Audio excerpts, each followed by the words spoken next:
സലാലക്ക് പുതിയ കാഴ്ചാനുഭവം പകർന്ന് സർഗവേദി നാടകോത്സവം. കലയും കലാകാരന്മാരും സലാല മലയാളികളുടെ ജീവിതത്തിന്റെ ഭാഗമാണെന്ന് തെളിയിക്കുന്ന രീതിയിൽ സലാല മ്യൂസിയം ഹാളിലെ തിങ്ങി നിറഞ്ഞ കാണികൾക്ക് മുന്നിൽ സർഗവേദി നാടക മത്സരം അരങ്ങേറി. സർഗവേദി സലാല സംഘടിപ്പിച്ച 7ാമത് KT മുഹമ്മദ് നാടകോത്സവത്തിൽ സലാലയിലെ 7 നാടക സമിതികൾ മത്സരിച്ചു.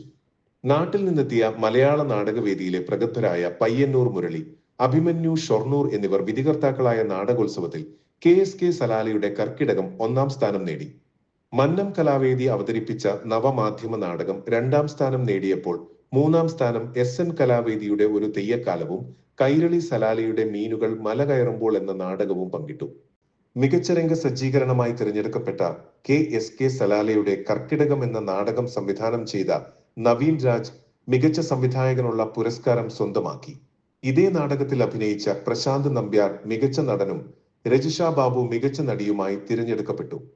SN കലാവേദിയുടെ ഒരു തെയ്യക്കാലം എന്ന നാടകത്തിലെ അഭിനയത്തിന് ശ്രീജിത്ത് ചന്ദേര മികച്ച 2ാമത്തെ നടനായി തിരഞ്ഞെടുക്കപ്പെട്ടപ്പോൾ ഇതേ നാടകത്തിലെ അഭിനയത്തിന് രശ്മി പ്രസാദും കൈരളി സലാലയുടെ മീനുകൾ മല കയറുമ്പോൾ എന്ന നാടകത്തിൽ അഭിനയിച്ച സരിത ജയനും മികച്ച സഹനടിമാരായി തിരഞ്ഞെടുക്കപ്പെട്ടു.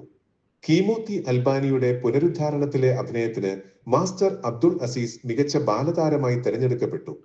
പയ്യന്നൂർ മുരളി ഉദ്ഘാടനം ചെയ്ത നാടകോത്സവത്തിൽ സർഗവേദി കൺവീനർ സിനു കൃഷ്ണൻ അധ്യക്ഷത വഹിച്ചു. ഡോക്ടർ നിഷ്താർ സ്വാഗതവും AP കരുണൻ നന്ദിയും പ്രകാശിപ്പിച്ചു. എക്സിക്യൂട്ടീവ് അംഗങ്ങളായ VR Manoj, Gopakumar PG, Anoop Shankar, Ashiq Ahammed, Aneesh BV, Priya Anoop എന്നിവർ നാടകോത്സവത്തിന് നേതൃത്വം നൽകി.